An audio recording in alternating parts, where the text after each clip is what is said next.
બાદ વિસ્તારમાં કાપડ દલાલની હત્યા પછી પોલીસે તાકાત બતાવવાનું શરૂ કર્યું છે।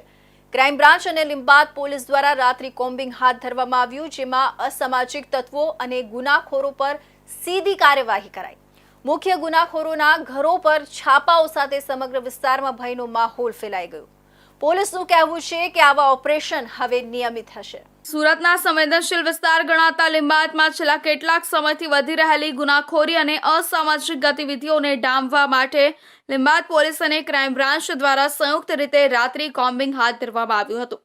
હાલમાં જ કાપડ દલાલની થયેલી હત્યા બાદ પોલીસ તંત્ર વધુ સક્રિય બન્યું છે અને ગુનેગારોને કાયદાનો ડર બતાવવા આ કવાયત શરૂ કરવામાં આવી છે।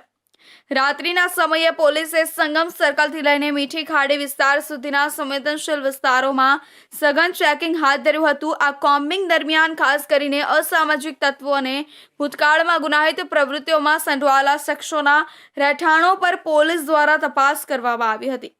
આ ચેકિંગ દરમિયાન પોલીસ દ્વારા ગુનેગારોની એક યાદી તૈયાર કરવામાં આવી હતી, જેમાં લગભગ 20થી વધુ ગુનેગારોના નામ શામેલ હતા। આ ગુનેગારો મારામારી, લૂંટ, ચોરી, હત્યાનો પ્રયાસ અને હત્યા જેવા ગંભીર ગુનાઓમાં સંડોવાયેલા છે। પોલીસની ટુકડીઓએ યાદીમાં સામેલ ગુનેગારોના ઘરે એક પછી એક જઈને ચેકિંગ કર્યું હતું। આ ચેકિંગમાં સલમાન લસ્સી, આઝાદ ચોક, પતરાની ચાલ, શોએબ સિટી, બેઠી કોલોની અને ઉમરસા બેઠી કોલોની સહિતના વિસ્તારોમાં મોટા ગુનેગારોના ઘરોની પણ તપાસ કરવામાં આવી હતી।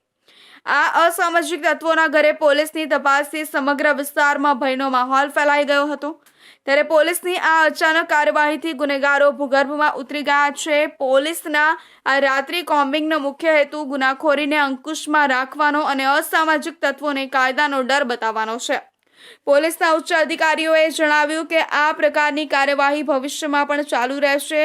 જે ગુનેગારો હાલમાં ફરાર છે તેમને ઝડપી પાડવા માટે પણ પોલીસે કવાયત શરૂ કરી છે।